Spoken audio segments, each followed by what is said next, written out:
click, get ready for your Kodak moment. Oh, my.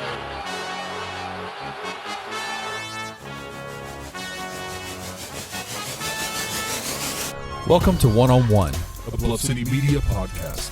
Tune in as we go one-on-one with players, coaches, and influencers from around the city of Memphis and across the nation. Now, Let's get to the show. What's up, everybody? Christian Fowler here with Bluff City Media, and joining me now is Memphis commit and former Nova Southeastern star, Jonathan Pierre. Jonathan, what's up, man? How you doing? How's everything with you? Glad to be on here. Thank you for the invite, by the way. Absolutely, man. So first thing, let's start with the commitment to Memphis. You were on the visit over the weekend. Why now? Why decide now to go to Memphis? Why did you ultimately choose to commit to Memphis? Just to be able to go on that visit, it gave me a lot of perspective on what I wanted to do with my career and stuff like that. And when I wanted to visit and to be able to be around the Memphis community, to see how the fans and how it was a basketball city,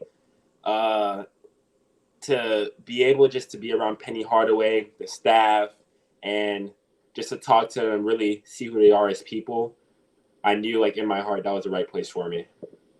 So you have a very interesting and intriguing story, and I probably can't do it justice with asking questions. So I just kind of want to open the floor up for you. Just tell me how we got to this point. I would say that started off in high school. I did 2 years at South Broward. My first year was on JV. My second year was on varsity. My second year I was around 5'11", 6 foot. Transferred over to Hollandale. I was listed at 6'2". Didn't have the best season. Was still trying to figure out and really get out of my own head if this is something I wanted to do at the next level.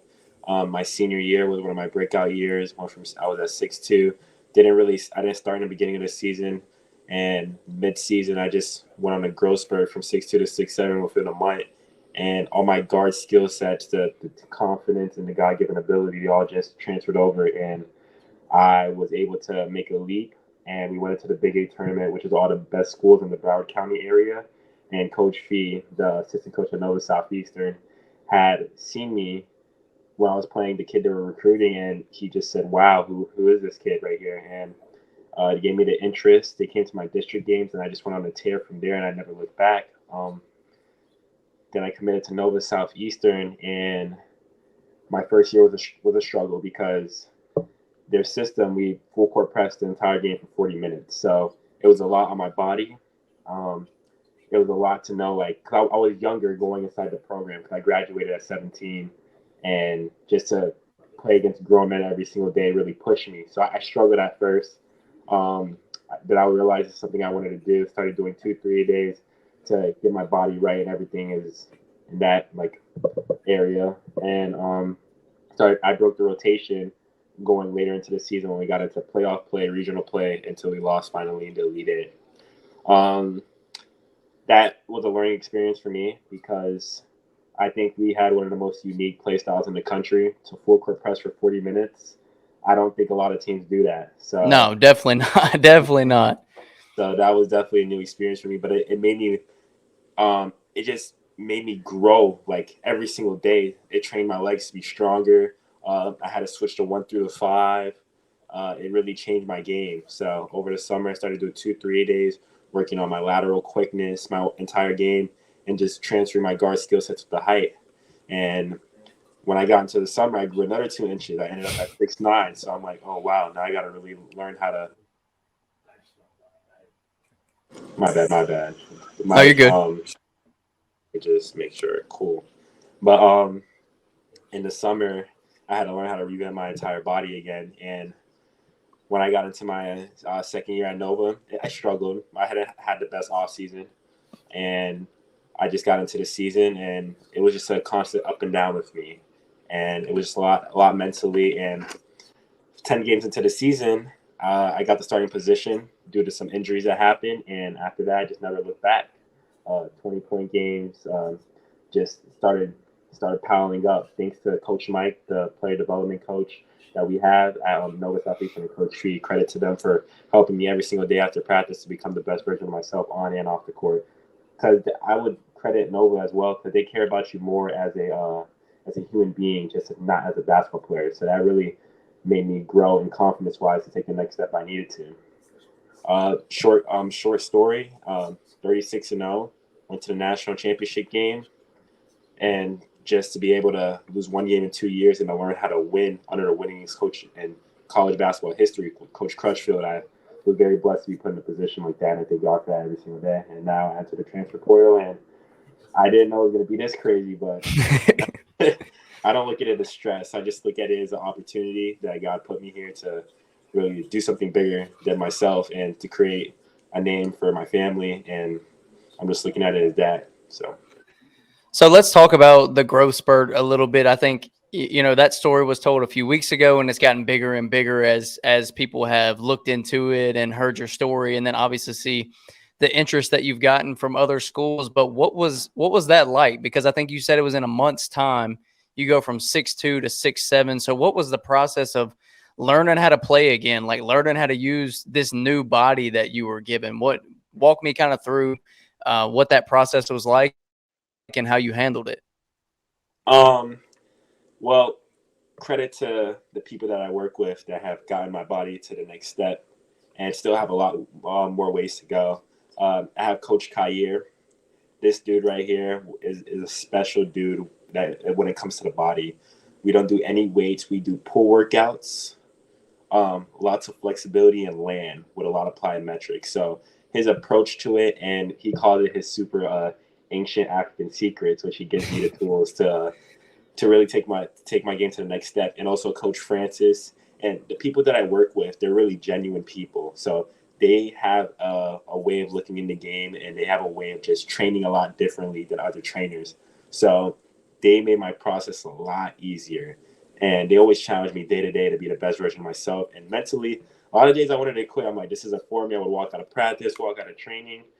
But to know that all that work and all the mental trials and tribulations to end up at this moment right now, to have gotten this far in my career, it's a true testimony to God and the people He has put around me to really take my game to the next level.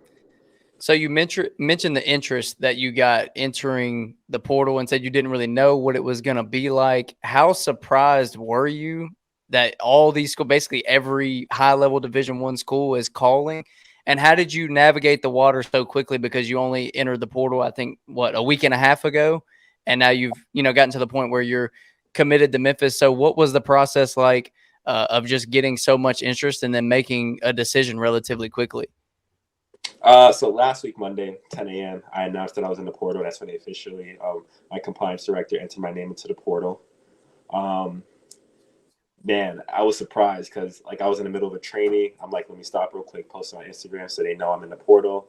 And Draft Express also posted their little story out too. And the minute I was done with training, I was like, wow, it was already the 40 to 50 calls already within that hour. I was just like, what's happening? Like I said, the mentorship I had from Coach Francis, the Broward Storm, that's the travel team I've grown up playing with since 6th grade. I have people that have helped me navigate through that process. So it made it a lot easier on me to not always because at the end of the day, it's a business. And I know that coaches are always going to sell you a dream. And you just got to find the most genuine people in the game, even though you still got to know it's a business. You still got to perform, compete at the highest level you can. And the minute Penny called me the day after I entered the transfer portal, I was in shock because to grow up watching him and to see what he has done and to really know that our games are kind of similar in the big guard aspect and try to do it all guards. And I went to the Zoom meeting the next day and we got to meet the coaching staff. And man, in my heart, I knew there were genuine people just talking to them for an hour. And after I went on the visit and I got to see the school, the city, not to mention we played in an NBA arena, which was pretty unique. Not to mention we have the whole situation is unique over there. And I feel like if you come with the right mindset to really work hard and really be different, I believe in being part of the 1%. And if you're able to bring that mentality under that leadership and guidance, you could really do something special over there. So it was a unique situation, and I felt that was the school for me. So that's why the decision came so quickly.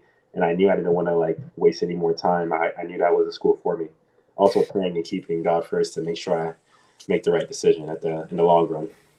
Yeah. So you mentioned, playing under Penny and being big guards and watching him growing up. And you also talked about the coaching staff and seeing that they were genuine people early on. What do you envision your role at Memphis being, and what are some of the things that they've told you about how they see you fitting into the system next season? Well, I had to talk about Penny like that because obviously we have some really good recruits coming in, really good high scorers like guards like Mikey Williams, athletic guard that can really do it all. J.J. Taylor, T-Fail, the transfer from Middle Tennessee, the Florida State transfer and stuff like that. And credit to those guys because those guys are there's some dogs. They can really hoop for real. Yeah. And like for me, it's like I'm not trying to be the top scorer. I'm not trying to do this, and that. I just want to be put in the best situation possible. And he's gonna let you rock out. He's gonna let you do what you have to do. He's not gonna put you like on a string or anything. He's gonna let you rock out. And for my role or stuff I'm expecting, I'm not really expecting anything. For me, I don't really have to do much to be an impact on the court. And I just do what the team needs at the time. If we're low on rebounding, I'll go grab a rebound. If we need to get the ball moving, guys mentalities are down. They need to get a touch on the ball, feed them real quick, or where our 3-point percentage is down. I need to hit a couple of shots, or we need to go on a run. Stuff in that aspect, I'm just a feel it all person, whatever we need at the time. And that's how I learned how to win because people love winners. So at the end of the day, whatever I need to do, however I need to mesh with the guys to make it happen, we just want to win at the end of the day. So my role is to win. And whatever I need to do for that, to win, that's all I want to do. Gotcha. So let's talk about taking the step up from D2 to D1. Skeptics, of course, are going to say this guy was playing at a D2 level for 2 years. How's he going to transition into the Division I level? And the way that I look at it is you have some guys that are just good regardless of where they play. They were good in high school. They were good in college. They're good in the pros. It doesn't matter. Their game just translates. And with other people, they take time to adjust. They take time to learn and transition. What do you see the summer and the early season later this year looking like for you with that jump up to the D1 level? To bounce back off your question, I think my game is going to translate real nice. I think it's more open floor now. We're not full court pressing, not like 40 minutes like Nova. Not for the whole game, at least. Absolutely. So I'll be able to get a breather now and then. But what my off season is looking like is getting to Memphis as early as possible and working on my body, listening to the nutritionist, making sure I'm eating right and I'm taking care of myself, and just my recovery. And I know I have the facilities there, literally at arm's length to do whatever I want to get better. Man, it's special. So it's going to be a lot of work, 2-3 days, learning from Penny, a lot of film sessions with the coaches to learn how to be able to handle physicality when little guards get under me, to be able to score at all 3 levels, how to be a better teammate, how to be vocal, how to be a leader to the best way I can. And the off season is going to be interesting. I don't know what's planned yet, but I know whatever they tell me to do, if they tell me to run through the wall, I'm going to do it because at the end of the day, I just want to be the best version of myself for the team and the community. So I can kind of see your leadership and your unselfishness, talking about getting teammates involved and just wanting to win, and that's all that matters. Some dudes have that naturally, and some guys just don't have that. Where do that unselfishness and leadership come from for you? Is there any like specific thing you can pinpoint on where that comes from, or where you pick up on that from? Growing up, Coach Francis, yet again, always talked about unselfish basketball. Ever since I can remember 6th, 5th grade, just doing IQ training, learning how to make the extra pass, backdoor, how to pass through the slip screen. I learned a lot. So, and when I just watch a lot of film on like good basketball, like I watched a lot of San Antonio Spurs, how they cut, how they move the ball and stuff like that. I just think naturally, like I know the unselfish way of playing is the best way to play because everybody gets to touch the ball, everybody gets to get a feel, and I think that's important for a team morale. So I don't know, in my mind, the way I play, my feel for the game, it's naturally to be unselfish. Like it's just the way I play, it's the way I believe in playing, and it's the way I'm going to continue to play as long as I keep playing basketball and the ball keeps bouncing. So with going 67-1 over the last 2 years, national championship, Elite Eight, obviously only losing 1 game in 2 years of college, how do you bring that to this level? How do you bring that to this new school, the winning tradition that you're used to? And obviously Memphis has had a lot of success under Penny Hardaway. How do you kind of meld those two things together coming into what's going to be a very new look team this upcoming season? First, I just want to credit Nova and what we did over there. Truly special group, and to credit guys like RJ and Will. RJ Sunohara was the National Player of the Year. Will Yoakum, D2 All-American. Those guys right there really had pushed me to take my game to the next level. So going into Memphis and knowing what it takes to win, obviously it's going to be really hard to repeat not losing a game in the season. But I have a feel and I have ideas of what it takes to get there, and I just believe that competing every single day in practice, guys being gym rats, getting shots up every day after practice, before practice, making sure they're stretching, making sure their body's healthy, because it's a very long season, and making sure they're taking care of their body, their mindset. I feel like guys' mindsets, they start to linger down during the middle of the season when they have bad shooting stretches and stuff like that. So I feel like in that aspect, I think it takes an individual, it takes everything around them to make them great, and you elevate yourself, you elevate your team. So I feel like a lot of top guys, they have the resources, but when they get there, they don't utilize it. So it's important to have the mindset every single day to want to be the best, to want to get 1% better, to keep adding to your craft. When you do that for years and years to come, you create something special in the long run. Well, Jonathan, congratulations on the commitment again, man. I know Memphis fans are looking forward to seeing you on the floor next year. So I appreciate you jumping on with us, and we'll talk to you later, man. I appreciate it. Thank you for having me on, by the way. You have a blessed day. Thank you for listening to One on One. If you enjoyed this episode, leave a like and a comment wherever you download your podcasts. Head over to www.bluffcitynil.com, where you will find comprehensive coverage of Tiger athletics and how you can become a contributor. We will see you back here next time.